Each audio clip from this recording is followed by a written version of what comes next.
नमस्कार. Karale Patil home minister चॅनलमध्ये मी आपलं मनापासून स्वागत करतो. जिल्हा परिषद आणि पंचायत समितीच्या निवडणुकांसंदर्भात आपण अनेक उमेदवारांशी संपर्क करतो आहे. कशा पद्धतीने त्यांचा प्रचार राहिलेला आहे, त्याचबरोबर कसा राजकीय सामाजिक त्यांचा प्रवास आहे आणि उद्याच्या काळात जनतेच्या विकासाचं व्हिजन त्यांच्या डोळ्यासमोर काय आहे, या सगळ्या गोष्टी आपण जाणून घेऊया. खरं तर एका नवीन गटामध्ये आपण आलेलो आहे, ते म्हणजे आळंदी आणि कुरुळी हा जो ग्रामीण जिल्हा परिषद गट आहे, त्यामधील जे भाजपा पक्षाच्या अधिकृत उमेदवार असणाऱ्या ज्या तालुक्याच्या सभापती राहिलेल्या त्या सन्माननीय कल्पनाताई पाटील गवारी यांच्याकडे आपण आलेलो आहे. बघूया, समजून घेऊया, जाणून घेऊया की त्यांचा प्रचार आणि एकूण प्रवास राजकीय सामाजिक कसा राहिलेला आहे. ताई नमस्कार. नमस्ते. मला सांगा, आता जिल्हा परिषदेच्या निवडणुकीमध्ये तुम्ही उभे आहात. खरं तर जिल्हा परिषदेच्या कार्यकालाच्या अगोदरचा काळ तुम्ही तालुक्याच्या सभापती पंचायत समितीच्या राहिलेल्या आहात. आज तुम्ही जिल्हा परिषदेमध्ये सेवा करू इच्छित आहे. कशा पद्धतीनं तुमची इच्छा व्यक्त केली आणि त्याचबरोबर कशा पद्धतीनं तुमचा आता पुढचा प्रचार चालू आहे? नमस्ते, मी कल्पना पाटील गवारे, जिल्हा परिषद कुरुळी ग्रामीण आळंदीमधून उभी आहे. तर मी पंचायत समिती 2012ला सभापती होऊन गेलेली आहे आणि मी महिलांची जी काही प्रश्न असन ते आर्थिक सोडवण्याचा प्रयत्न केलेला आहे. घरोघरी पूर्ण तालुक्यात माझी व्हिजिट असून सर्व कामे शेतकऱ्यांची मी पोचवलेली आहे.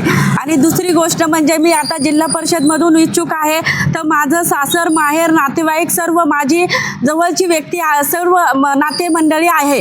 त्याच्यामुळं मी तर सांगू इच्छिते, घरोघरी पोचलेलं आहे कमळ. आम्ही रॅली वगैरे सभा वगैरे काही घेतले नाही. थोड्या दिवसामध्ये उमेदवारी जाहीर झाल्यामुळे मी फक्त घर टू घर कमळ पोचवलं आहे आणि निश्चितच माझा विजय होणार आहे असे मी सांगू इच्छिते.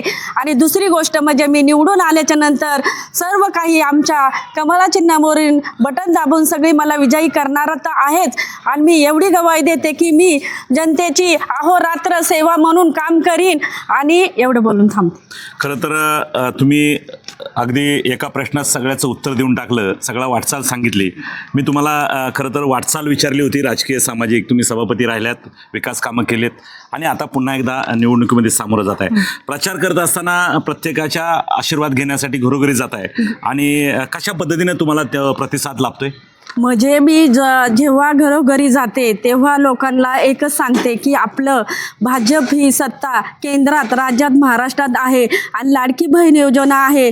आणि दुसरी म्हणजे गोष्ट, माझी अगोदरच ओळख असल्यामुळे सगळ्यांचा प्रतिसाद चांगला आहे. रिंग रोडसाठी आवाज उठवला आणि शेतकऱ्यांसाठी मोबदला मिळवण्यासाठी मी सहकुटुंब सहपरिवार आमचे 12 गावचे मंडळी आम्ही एरोडा बघून आलो आहे. त्याच्यामुळं शेतकरी, ग्रामस्थ, सर्व महिला सगळ्या माझ्यावर आनंदाने सांगतात की तुम्ही ताई विजयी होणार आहे, तुमचं काम चांगलं आहे. आणि काम चांगलं असल्यामुळं लोकांनीच प्रतिसाद चांगला दिलेला आहे आणि मी निश्चितच त्यांची स्वप्न पूर्ण करणार आहे. एवढं बोलून थांबते. खरं तर निश्चित उद्याच्या काळात त्यांची स्वप्न, त्यांच्या आकांक्षा किंवा इच्छा असतील, विकास कामं असतील किंवा समस्या असतील, त्या सगळ्या तुम्हाला सोडवायच्यात आणि तुम्ही ती इच्छा देखील व्यक्त केलेली आहे.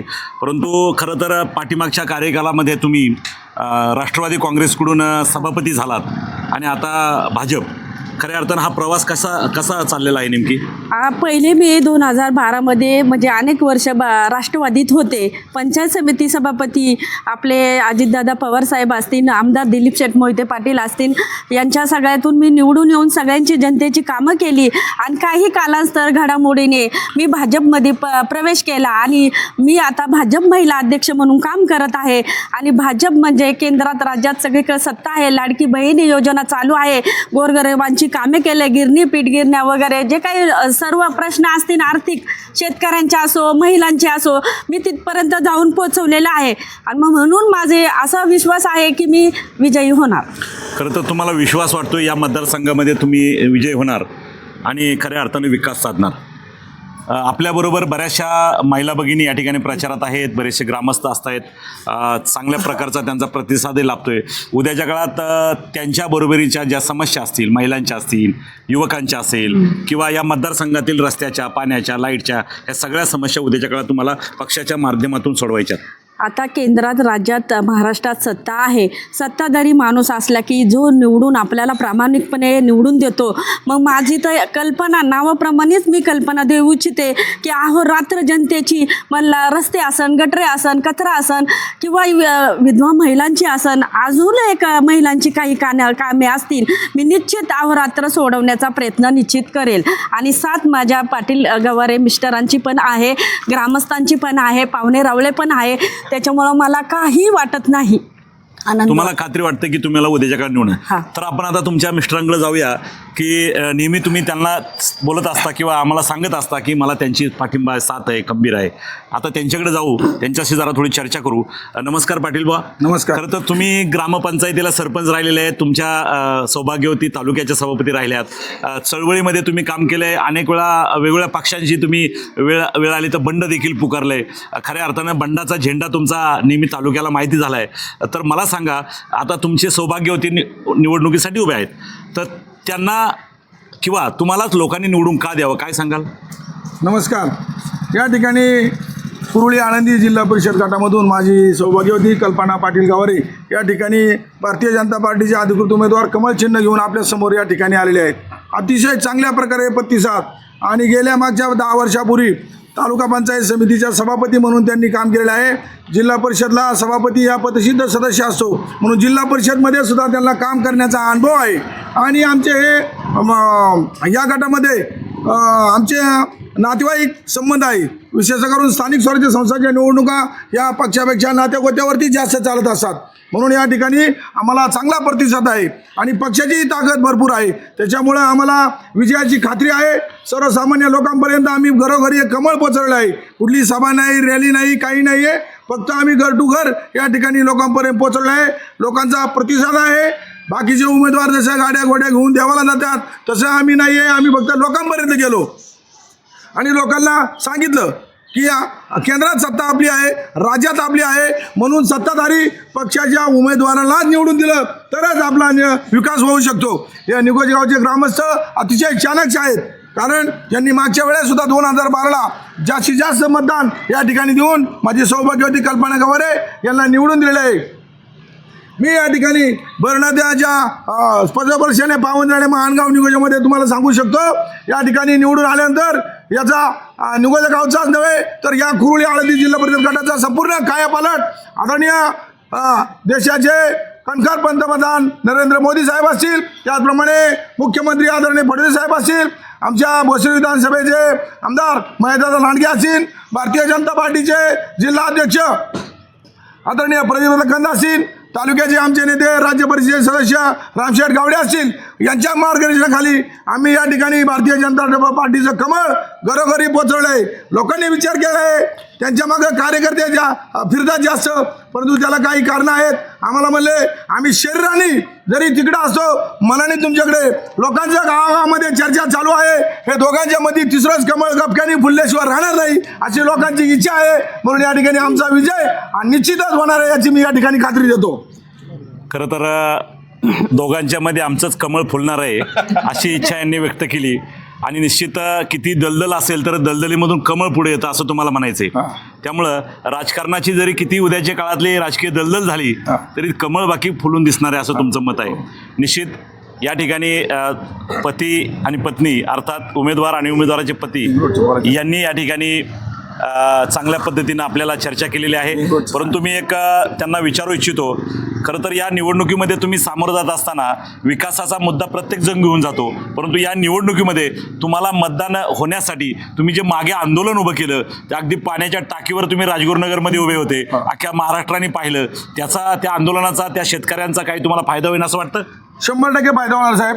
पहिल्यापासून शालेय जीवनापासून मी ना या ठिकाणी लढाव्या कार्यकर्ता आहे. शाळेतसुद्धा मी 10वीला मुख्यमंत्री होतो.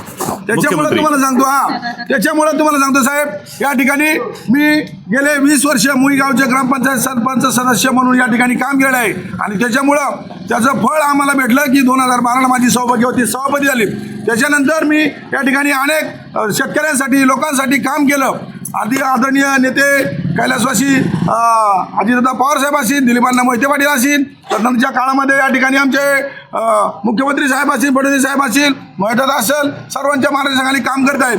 आणि तसं पाहिलं तर 2019ला आपल्या खेड तालुक्यातील 12 गावामधून हा रिंग रोड गेला. निगोजा आसन, मुळी आसन, चिंबळी आसन, कुरळी आसन, केळगाव आसन, आळंदी ग्रामीण, चोरली, सोळो, दानुरे, मरगाव, गोलेगाव, खेड तालुक्यातून 12 गावच्या या ठिकाणी आंदोलन केलं. शेतकऱ्याला 350-400 कोटी रुपये या ठिकाणी वाढून आणलं. आम्ही या ठिकाणी टाकीवरती उभं राहून आंदोलन केलं. त्यानंतर या ठिकाणी प्रत्यक्षात परत एकदा सर्वे करताना आम्ही आंदोलन केलं आणि आपल्या 12 गावातील 12 महिला आणि 12 पुरुष, त्या महिलांमध्ये माझी सौभाग्य होती. आमच्या गावातील महिला होत्या, स्वतः मी, माझा मुलगा, सहकुटुंब सहपरिवार. म्हणजे पुणे जिल्ह्यात महाराष्ट्रात एक अशी घटना आहे की एकाच कुटुंबातील 4ही माणसं याला जेल बघून आलं, तुरुंगात झाला आम्हाला. पण मागं हटलो नाही आम्ही. तुरुंगातून बाहेर आल्यानंतर आम्ही आदरणीय महेंद्र रानडे साहेब असतील यांच्या माध्यमातून मुख्यमंत्री फडणवीस साहेबांना भेटलो, अजितदादा पवार साहेबांना भेटलो आणि त्यांनी आम्हाला मोबदला वाढून दिला. आणि अतिशय आता रिंग रोडचं काम चांगल्या वेगाने चालू आहे आणि ट्रॉफिक मुक्त पुणे जिल्हा, पिंपरी रोड शहर आणि आपला खेड तालुका होणार आहे. म्हणून या ठिकाणी सांगतो आम्ही की रिंग रोडमध्ये ज्या लोकांना आम्ही मोबदला वाढून मिळाला ती लोक आमच्याबरोबर आहेत. शरीराने मनाने कुठं असेल तरी ती मतदान रूपी आशीर्वाद आम्हाला देणार आहे असं आम्हाला सांगितलेलं आहे. म्हणले आमच्याकडे येऊ बी नका, तुमचं काही चहा पाणी नको, निवडून आल्यानंतर आम्हाला चहा पाणी पाजा. म्हणून या ठिकाणी सांगतो की या ठिकाणी आमचा विजय हा निश्चित आहे. भारत माता की जय. भारतीय जनता पार्टीचा विजय असो. जय श्रीराम. जय श्रीराम. अरे इकडून आलं, कमळ आलं, इकडून आलं, कमळ आलं, इकडून आलं, कमळ आलं, कमळ आलं, कमळ आलं. कमळ आलं, कमळ अरे आलं. कोण म्हणता येणार नाही, आल्याशिवाय राहणार नाही, कोण म्हणता येणार नाही. आल्याशिवाय राहणार नाही. इकडून आलं, तिकडून आलं, कमळ कमळ कमळ. निगोजगावच्या ग्रामस्थांना विनंती आहे, येत्या 7 तारखेला कमळासमोर बटन दाबून कल्पना गवारे यांना प्रचंड बहुमताने विजय करा. यांचं चिन्ह आहे कमळ आणि यांचं 1 नंबरला चिन्ह आहे. मशीनवरती वरून 1 नंबर वर बटन दाबायचं, मग खाली यायचं. पहिलं बटन दाबायचं, कमळाचं कमळ. खरं तर आपण या ठिकाणी कमळ हा प्रचार कसा चाललाय हे ऐकलंय. पाटील बुवा गवारींनी अगदी लहान जी काही कार्यकर्ते छोटे मोठे असतात ते जसं प्रचार करतात तसं स्वतःच्या पत्नीचा प्रचार ते या ठिकाणी करताना पाहिले. निश्चित या ठिकाणी उमेदवारांनी देखील सर्वांना आवाहन केले. आमच्या खरं तर या निवडणुकीसंदर्भात तुम्ही दोघांनी आमच्या चॅनलला भेट दिल्याबद्दल आणि खरं तर चॅनलला आपण बोलल्याबद्दल मी आपलं मनापासून स्वागत करतो, धन्यवाद देतो. तुमच्या भावी राजकीय वाटचालीसाठी आमच्या कराळे पाटील होम मिनिस्टर चॅनलच्या वतीनं न्यूज चॅनलच्या वतीनं देखील मनापासून तुम्हाला शुभेच्छा देतो. आणि कराळे पाटील माझे मित्र आहेत, त्यांना सुद्धा आमच्या सर्व ग्रामस्थांच्या आमच्या दोन्ही उमेदवाराच्या वतीनं सुद्धा त्यांना धन्यवाद देतो. आमची मुलाखत जास्तीत जास्त व्हायरल करा जेणेकरून त्यांनी लोकांनी आम्हाला चांगल्या प्रकारे सहकार्य करताना अजून करीन तुमच्या आशीर्वादाने हिच्या ठिकाणी विनंती करतो. धन्यवाद. रामकृष्ण हरी. वा वा. बरं झालं.